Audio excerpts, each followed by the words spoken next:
My parents took my phone while my sister screamed in pain 2 rooms away, then told me to go study because hospitals were a scam. When I begged them to look at her, Dad snapped, "Stop being dramatic." I just stared at him. That was 8 months ago. This morning, he bowed to the man who gave me the job that saved her life. My parents were convinced that earning my own money was bad for me. I was 16 and just wanted to help with my sister's chronic medication, but they insisted work would distract me from my studies to one day become a doctor and save our family. I watched them skip meals to afford it. Mom cleaned houses until her hands cracked and bled, making me feel guilty about them. "Look at these," she'd say. "So yours can hold a scalpel, not a mop." Dad worked 2 jobs and his face would go blank whenever his card got declined. I couldn't afford the things my friends had, new shoes, games, but that was nothing compared to watching them drown. Every dinner came with the same guilt trip. "We sacrifice everything so you won't have to." Or my favorite, "Other kids work because their parents failed them. We didn't fail you." They were drowning in bills but too proud to admit it. But my friend's uncle owned a construction company and knew our situation. At a family BBQ, he pulled me aside. "Listen, if you need work, show up at 7 a.m., he said quietly. "Tell your parents whatever. Everyone needs their own money. You never know what's going to happen." That Saturday, I told them I got into free SAT prep that met every Saturday morning. They were sus, but accepted. For 2 years, I showed up at the construction sites. I showered on the site and had my friend's uncle bring me my uniform. I saved most of what I earned, only spending money for my sister's medication, leaving it in the medicine cabinet so they'd think they had an extra refill. They never figured it out. The rest I saved because I felt as if I knew something worse was coming. Well, one Saturday evening, I came home from SAT prep, covered in concrete dust I'd tried to wash off at a gas station. My sister was on the couch, groaning and holding her stomach. She looked pale, sweaty, and was complaining to our parents. "It's just your period," Mom said. "Maybe something you ate," Dad added. I walked over and felt her forehead. She was burning up. "We should go to the hospital." "No," Dad snapped. "We're not made of money. Hospitals scam people for simple stomach aches." An hour passed, then 2. My sister's groans turned into whimpers. Real tears were streaming down her face now. I could hear her trying to muffle her cries so she wouldn't bother them. I grabbed my phone to call an ambulance, but then Dad snatched it from my hand. "Stop being dramatic. We're not wasting money on an ambulance for stomach pain. She'll be fine by morning." "Dad, look at her. Go study." They took my phone and sent me to my room. I sat at my desk, pretending to read while listening to my sister suffer through the walls. Every few minutes, a new wave of pain would hit and she'd cry out. My parents turned up the TV. It had been almost 3 hours. That's when she let out this huge scream, followed by silence and a loud crash. I sprinted out to find my sister collapsed on the bathroom floor, curled in the fetal position. Her face was gray. Now my parents panicked. Dad immediately carried her to the car while Mom grabbed her purse. I snatched my backpack on the way out, knowing exactly what was coming. The emergency room doctor examined her for less than 2 minutes. "Her appendix is rupturing. She needs surgery within the hour or it could be fatal. But you see, we grew up in China. Deposit payment is necessary before surgeries. If you don't have it, you're out of luck." Well, the doctor sent my parents to the payment desk on the 1st floor while nurses prepped my sister upstairs. I followed them down, watching their confidence evaporate as the clerk typed slowly on her computer. 30,000 RMB deposit required before we can begin surgery. My mom's voice cracked. "We don't have that much." The woman just looked at her. "Then I apologize, ma'am, but our daughter is dying." Mom cut her off. "I understand your situation," the woman replied, "but hospital policy requires payment before surgery." I watched my parents slump their shoulders. Dad was frantically opening his banking app. Mom was on her phone calling relatives, all of whom were conveniently not answering. "Please, I'll pay you back double, triple. I swear on my mother's grave." The woman glanced at her watch. "Perhaps you could try a medical loan company? There's one across the street that's still open." My parents looked at each other, completely broken. That's when I opened my backpack and pulled out all my savings. All the money that was required hit the counter with a thud. Dead silence. My parents looked at me. "Where did you get this?" Mom whispered. "I worked. Now please count it," I told the woman. "What? When?" My mom turned to me. "Why does that matter right now?" I shot back. Mom's face went white while the woman took the money and started counting. "You lied to us? For 2 years?" Dad added. The woman confirmed the amount was enough and informed the medics to start the surgery on my sister. I stared at my parents, looking at them like they were crazy. I asked them aloud if they were stupid. Big no-no in China. Mom's mouth opened, and Dad looked at me like I just slapped his sister. "Your daughter might die, and you're mad I worked to save her life." Their faces dropped when I said it, almost as if they hadn't yet rationally thought about the situation. They both went quiet and just sat down. I couldn't tell if they were mad, embarrassed, or what. I sat next to them. 20 minutes passed in complete silence. Then footsteps echoed down the hallway. My friend's uncle walked in. I had called him to let him know. My parents shot their eyes at him, and Dad stood up with this huge rage. His face went from red to purple as he recognized Uncle Wei standing there in his work clothes. "You corrupted my child!" Dad lunged forward, but Uncle sidestepped him easily while keeping his hands in his pockets. The whole waiting room turned to stare at us. Uncle stayed calm and just said, "My daughter saved your other daughter's life, so maybe focus on that." Dad froze mid-step and his fists shook at his sides. Mom suddenly grabbed my arm so hard I knew it would bruise. "2 years of lies while we sacrificed everything." Her voice cracked between being mad and totally crushed. Other families in the waiting room were watching us like we were some kind of show. I tried to pull my arm away, but Mom held on tighter. Uncle pulled out his phone and started scrolling through something. He turned the screen toward Dad, showing photo after photo of me at the construction site. There I was in a hard hat operating equipment and covered in concrete dust from head to toe. Uncle said she worked harder than grown men and never complained once. Dad's hands shook as he took the phone and scrolled through what looked like hundreds of pictures from the past 2 years. His face went from angry to confused to something I couldn't read. Mom let go of my arm and looked over his shoulder at the photos. After maybe an hour of silence, we all just sat there in the waiting room. I was stuck between my parents who wouldn't look at me. Mom kept whispering, "How could you?" over and over while Dad just stared at the surgery doors. The quiet felt worse than when they were yelling. Nobody said anything for the longest time. Then a nurse came out holding a clipboard, but not with news about my sister. She said the surgery was going well, but they needed more consent forms for a blood transfusion. I watched Dad's hand shake as he signed the papers, years, and his anger was completely gone now, just fear. Mom suddenly turned to Uncle Wei and asked how much did you pay her. When he told her the hourly rate, she did the math in her head real quick. Her face went white when she realized that was more than she made in 3 days of cleaning houses. She looked at me then, at her own cracked hands, then back at me. Around 2 in the morning, Dad finally spoke, but his voice sounded empty. He said we wanted you to have clean hands like a doctor's hands. He grabbed my hands and looked at all the calluses and small scars from construction work. Not workers' hands like ours, he said, and his voice broke. Uncle Wei started explaining quietly how he trained me himself and made sure I knew all the safety stuff. He told them how the other workers looked out for me and treated me like family. He said she wasn't just some kid we used for cheap labor, but part of our crew. Mom listened with tears running down her face. At 3:30 in the morning, the surgeon finally came out still in his scrubs. He said the surgery was successful, but there were complications from waiting so long. If you'd waited another hour, he stopped, but we all knew what he meant. My sister would have died. Dad turned to me and I could see him fighting between his pride and being grateful. He asked how much money I had left from what I saved. When I told him about the emergency fund I kept hidden in different places, he completely broke down. It was the first time I ever saw my dad cry. The nurse came over and handed him some tissues while Mom just stood there frozen, watching him wipe his face with shaking hands. After about 10 minutes, a different nurse walked up and told us we could see Lily for a few minutes, but only 2 at a time. Mom grabbed my hand so tight it hurt, the first time she'd touched me since finding out about the money, and we followed the nurse down the hall to the ICU. Lily looked so small in that huge bed with tubes coming out of everywhere and machines beeping all around her. Her face was this awful gray color, and she had this breathing tube taped to her mouth. Mom's hand got even tighter on mine, and she whispered something about how my lies saved her life, but I could hear both the thank you and the anger mixed together in her voice. We stood there for maybe 5 minutes before the nurse made us leave so Dad could have his turn. The next morning, they moved Lily to a regular room, and by afternoon, she was starting to wake up. I wonder what's really going through the parents' minds right now. They're watching their whole belief system crack apart while their daughter's life hangs by a thread. The way they turned up the TV while she was crying makes me curious about whether they truly believed she was fine, or if they were just too scared to face reality. She kept making these confused faces and trying to talk, but her throat was too sore from the tube. Mom and Dad kept looking at each other every time she tried to ask what happened. This silent agreement passing between them to not tell her about the money, or the fight, or how close she came to dying. They just kept saying she got really sick and needed surgery, but everything was fine now. Around dinner time, a woman from the billing department knocked and asked Dad to come downstairs to handle some paperwork. I followed him down and watched his face go pale when she showed him the remaining balance after the deposit. Another 20,000 RMB for the ICU stay, medications, and follow-up care. His hand shook as he reached for his phone to check his bank account, even though we both knew there was nothing there. I pulled out my phone and showed him my other savings account, the one I'd been building for college. He stared at the screen for a long time before nodding and letting me transfer the money. The billing woman printed out receipts while Dad just sat there looking at the floor. On day 3, I was sitting with Lily, helping her sip water through a straw, when manager Zhao walked in carrying this huge fruit basket. Behind him came 5 guys from the construction crew,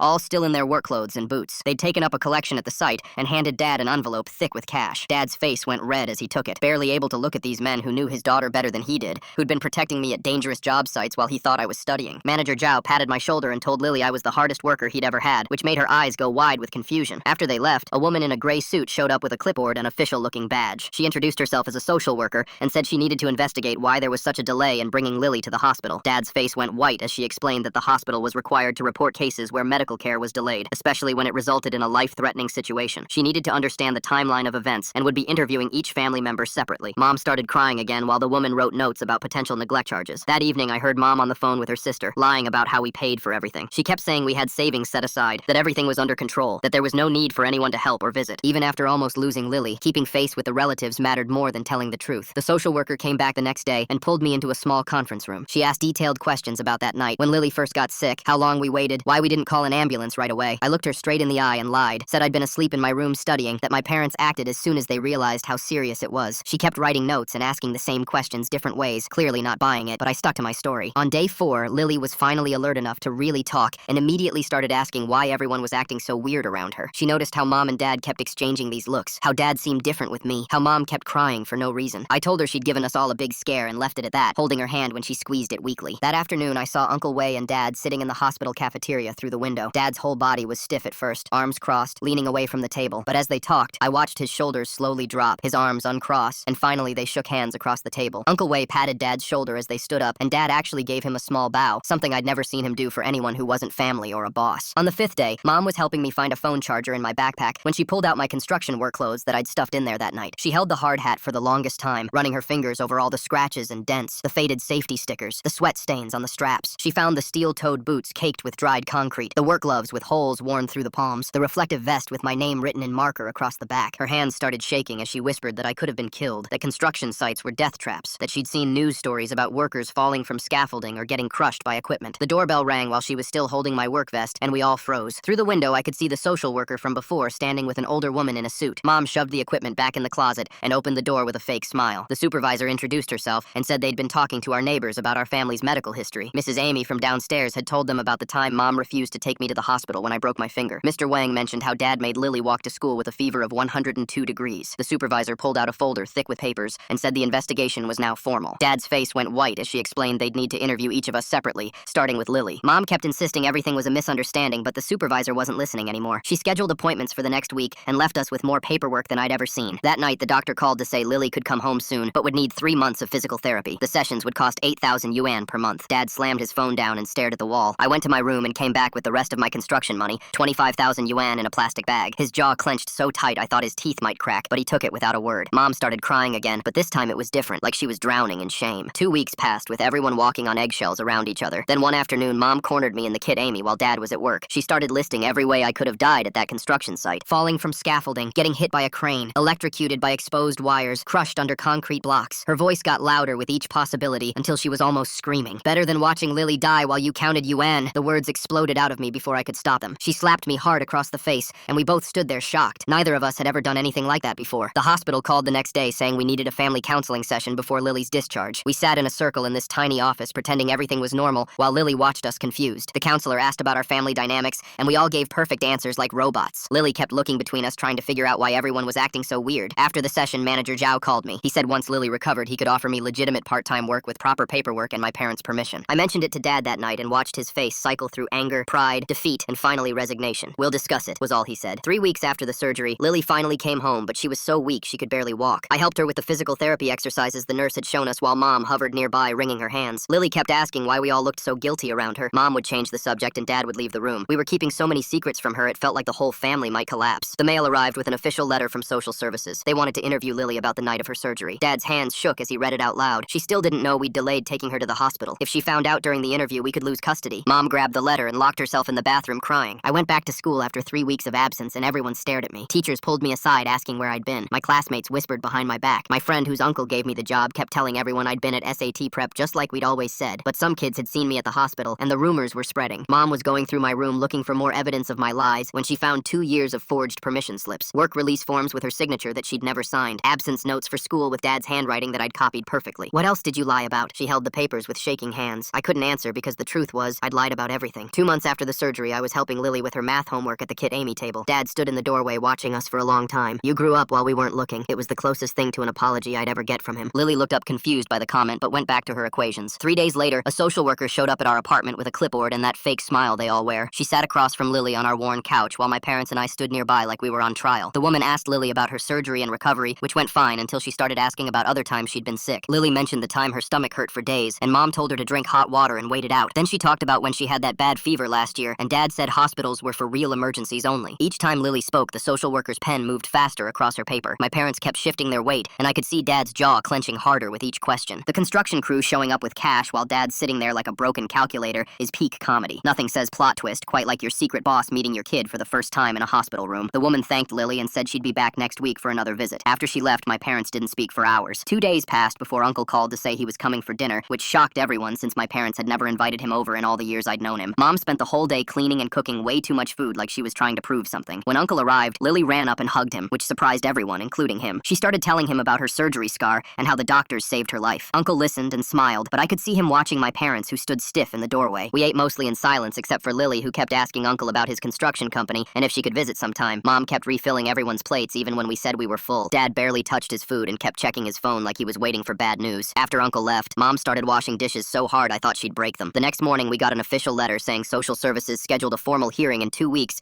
to determine if my parents showed medical neglect. Dad read it 3 times before slamming it on the table. He grabbed his phone and started searching for lawyers, which was huge since he'd never admitted needing help from anyone before. Every lawyer wanted money up front that we didn't have. I heard him on the phone with 5 different offices, all saying the same thing about payment plans they didn't offer. That night, I found Mom in the bathroom staring at her cracked hands under the harsh light. She was crying but trying to be quiet about it. When she saw me, she held up her ruined hands and said she cleaned toilets for years so mine would never look like this. She said now we might lose everything anyway, and what was it all for? I didn't know what to say, so I just stood there while she cried harder. The next day, we met with a legal aid lawyer in a cramped office that smelled like old coffee. He reviewed our case for 20 minutes before looking up with that same expression the social worker had. He said the delay in getting Lily treatment was documented in her medical records, and our best option was showing we were taking steps to change. He mentioned parenting classes and family counseling like they were medicine we had to swallow. Dad's face went red, but he nodded and took the pamphlets. A week passed and Lily was getting stronger, but she kept asking why everyone seemed so upset all the time. She noticed Mom and Dad whispering in corners and stopping when she walked in. One afternoon, she asked me directly if something bad happened while she was sick. I told her everything was fine, but she didn't believe me, and I could see hurt in her eyes from the lie. That weekend, I went back to the construction site to get my last paycheck from the office. The whole crew was there for lunch break, and they all stood up when I walked in. Manager came over and shook my hand hard, saying I did the right thing saving my sister. The other workers nodded and patted my back, and one older guy said, "Family comes first always." Manager handed me my check plus an envelope with extra cash the crew had collected for me. I tried to refuse, but he pushed it back into my hands and said to use it for Lily. Walking home, I felt proud for the first time since this whole mess started. The following Monday, I watched Dad leave for his first mandated parenting class at the community center. His shoulders were slumped like he was walking to his execution. The man who always said he knew best about raising his kids now had to sit in a circle with strangers and admit he'd messed up. Mom watched from the window until he turned the corner, then went back to scrubbing the kid Amy, even though it was already clean. 2 days later, Mom came home early from her cleaning job looking pale. Her boss had found out about the social services investigation and said she was a liability to have around clients' homes. Just like that, we lost half our income with bills piling up and lawyer fees we couldn't afford. Mom sat at the kid Amy table staring at the termination letter like it might change if she looked long enough. Dad came home from his second parenting class and found her there. They didn't fight or yell, just sat together in silence while Lily did homework in the next room, not knowing our money problems just got worse. That Friday, Uncle called Mom with a job offer cleaning his construction company's offices. Better pay than her old job and better hours too. Mom accepted immediately without even pretending to think about it because pride wasn't something we could afford anymore. She started the next Monday and came home that first day looking less defeated than she had in weeks. 2 weeks later, Lily was finally strong enough to go back to school part-time, and I walked her there every morning carrying her heavy backpack while she held onto my arm for support. The other kids kept staring at the surgical scars on her neck that her uniform couldn't quite hide, and some whispered behind their hands, but Lily just lifted her chin higher and walked past them like they didn't exist. Our first family counseling session happened that Thursday, and the therapist made us sit in a circle while she asked questions about how we handled medical decisions in our family. When she brought up the pattern of delaying treatment for Lily's condition over the years, Mom started crying, and Dad stared at the floor while Lily sat there silent, finally understanding that this wasn't the first time they'd ignored her pain because of money. The ride home was dead quiet until we got inside, and Lily exploded screaming that we almost let her die over money, and her rage was so pure and simple, without any of the complicated understanding adults have about being poor. The social services hearing was scheduled for 3 weeks out, and our court-appointed lawyer met with us twice to prepare, warning us they might recommend supervised visits, or even temporary removal, while he asked me to research emancipation laws just in case things went really bad. Dad picked up a third job doing night security at a warehouse, and I found him passed out at the Kit Amy table one morning with his face pressed against his work schedule, while bills from the hospital kept arriving in thick envelopes every few days. Lily stopped talking to our parents completely, and would only speak to me asking how long I'd been saving money, and if I knew something like this would happen, while her trust in them was completely broken. The morning of the hearing, I testified first telling the panel how much my parents loved us, while carefully admitting that being poor had affected their decisions, and the 3 panel members just stared at me with blank faces, giving nothing away. Mom went next and broke down completely when she had to describe choosing between buying food and getting Lily's medicine, explaining how she'd skip meals so we could eat, and how she'd work until her hands bled to pay rent. We spent the next week waiting for their decision, and the apartment felt like a tomb, except for the sounds of Lily doing her physical therapy exercises while each day stretched out forever. Manager showed up to testify as a character witness, bringing photos of me working at construction sites at 14 years old, explaining how desperate I was to help my family and how I'd work harder than grown men just to earn enough for medicine. The day of the panel hearing finally came, and we all sat in this cold government building with fluorescent lights that made everyone look sick while Dad kept pulling at his collar and Mom gripped her purse so tight her knuckles went white. The panel consisted of 3 people behind a long table looking through stacks of papers about our family, while a court reporter typed everything, and I watched Dad stand up when they called his name. His hands shook as he walked to the front, and the lead panel member asked him about the night Lily almost died, and Dad's voice cracked when he started talking. He told them about his pride and how it stopped him from asking for help, and then said something I never expected to hear from him. I failed my daughters, but taking them away won't fix that. The panel members looked at each other and wrote notes while Mom started crying quietly, and Lily reached over to hold her hand. After 2 hours of questions and testimony, the panel went into another room to decide our fate, and we waited in that hallway for what felt like forever until they called us back in. The lead panel member stood up and read from a paper saying we would stay together, but under mandatory supervision for 6 months, with required parenting classes and regular check-ins from social workers. Mom collapsed into her chair with relief, while Dad just nodded and signed whatever papers they put in front of him, and Lily squeezed my hand so hard it hurt. Week 12 of supervision came, and the social worker knocked on our door at exactly 9 in the morning, finding our apartment spotless with Lily's medications organized in a clear plastic container with dates and times written on each section. We all sat on the couch answering questions while the social worker checked our refrigerator and looked through Lily's medical records, and Mom kept offering her tea every 5 minutes. I had started working legally at Uncle's company after school doing filing and answering phones, which brought in some money, but not nearly enough for all our bills that kept piling up. The work was boring compared to construction, but at least my parents knew about it now, and Uncle paid me fairly, even though Dad still wouldn't look him in the eye. Lily started forgiving Mom first by letting her help with homework again, and then Dad when she asked him to walk her to school one morning, which made him cry right there at the breakfast table. One night at dinner, Lily said something that broke all our hearts when she looked at them and said she was angry they almost let her die, but she understood being poor now. Lily's words at the end there, "She gets being poor now," that's a heavy thing for a kid to understand. different makes me wonder what exactly clicked for her during all this mess with the hearings and therapy sessions. 3 months into supervision, I woke up early to use the bathroom and found Dad collapsed on the floor, barely conscious from exhaustion after working 3 different jobs. Mom and I dragged him to his bed where he slept for 16 hours straight while we called in sick to his jobs, and Mom held his hand the whole time. The family counselor assigned us homework, which meant weekly family meetings where everyone had to speak honestly about their feelings, and the first one was so awkward we all just stared at the floor. Mom tried to make it better by serving tea and snacks, but nobody wanted to eat while talking about how messed up our family had become. During the 3rd meeting, Mom discovered Dad had been skipping meals to save money when Lily mentioned seeing him throw away his lunch at work where she'd gone to visit him. They had their first real fight in years right there in front of us, not about saving face or what neighbors would think, but about actual survival and whether pride was worth dying for. Mom threw a plate against the wall, and Dad punched the refrigerator, leaving a dent, while Lily and I just watched them finally act like real people instead of robots. After they calmed down, Lily asked me to teach her about money and budgeting, so we spent the next Saturday making spreadsheets on my phone showing income and expenses. She took notes in a little notebook and asked questions about interest rates and savings accounts, and kept saying she never wanted to be helpless again, which made me proud and sad at the same time. Week 14 arrived, and Uncle called Dad about a job opportunity at his friend's company that paid almost double what Dad was making at his 3 jobs combined. Dad's pride fought hard against accepting what he called charity from the man who corrupted me, but Uncle just stood there in our doorway holding the job application and waiting. The standoff lasted 10 minutes with nobody saying anything until Lily walked over and took the application from Uncle's hand and put it in Dad's lap. Dad stared at the paper for a long time while his fingers traced the salary numbers over and over like he couldn't believe what he was seeing. Uncle waited in the doorway without moving until Dad finally looked up and gave him this tiny nod that probably cost him more than any of us would ever know. The next morning, Mom started her new office job that Uncle had arranged through another friend, and I spent 3 hours after school teaching her how to use the computer while her cracked hands shook trying to hit the right keys. She kept apologizing every time she made a mistake, but I just moved her fingers to the right spots, and we kept going until she could type her name without looking. 2 days later, the school counselor pulled me out of math class and sat me down with this whole stack of papers showing how my grades had dropped from straight A's to barely passing. She kept asking if everything was okay at home, and I just nodded because what else could I say without explaining that I was still working construction every weekend to keep money saved for the next emergency. Dad started his new job that same week, and at dinner on Friday, he stood up and walked over to where Uncle was eating with us and bowed deeply, which made everyone go silent because Chinese fathers don't bow to anyone. Uncle tried to wave him off, but Dad stayed bent over for 10 full seconds before sitting back down, and we all just kept eating like nothing happened, even though Mom was crying into her rice. 3 weeks passed, and things felt almost normal until Saturday morning when Lily woke up with a fever and her surgical scar looking red and swollen. This time, nobody argued about money or waited to see if it would get better because we all just grabbed our stuff and Dad drove straight to the hospital while Mom called ahead to let them know we were coming. The emergency room doctor checked her and immediately started her on IV antibiotics, saying we did exactly right by coming immediately because post-surgical infections can turn dangerous fast. The social worker who'd been assigned to our case after the first incident wrote something in her folder and told us she was noting our appropriate medical response, which felt weird to be praised for doing what should have been obvious. Month 4 of our mandatory family counseling arrived, and the therapist stopped having to prompt us to talk because now Dad would actually say when he was stressed about money instead of just working himself to death. Mom admitted she was scared of hospitals because her mother died in one when she was young, which explained so much about that first night with Lily. I even told them about still working construction, which made them mad for about 5 minutes before Dad said, at least I'd learned useful skills. The academic awards ceremony at school came in May, and despite my grades tanking, I somehow won a small scholarship for an essay I'd written about family sacrifice. Dad sat in the front row, and when they called my name, he stood up clapping, and I could see tears running down his face, which made everyone else start crying too. The next weekend, the construction crew surprised me with a graduation party at the site, complete with a cake shaped like a hard hat and a toolbox they'd all pitched in to buy me for university. Manager Zhao made a speech about how I was the hardest working kid he'd ever hired, and how I better come back and build them something amazing someday. They'd even gotten me real construction grade tools with my name engraved on them, saying these were for building my future, which made me ugly cry right there in front of everyone. Week 17 arrived, and Mom came home from her job with the good health insurance, showing me her hands, which had finally healed completely after months of prescription creams and proper treatment. She kept turning them over and over like she couldn't believe they were hers, and grabbed my face saying she could finally touch me without being embarrassed about her rough skin. Lily went back to school full-time that same week after missing so much from her surgery and recovery, but she'd worked with tutors to catch up on everything. She found a support group for kids with chronic health conditions that met after school on Wednesdays,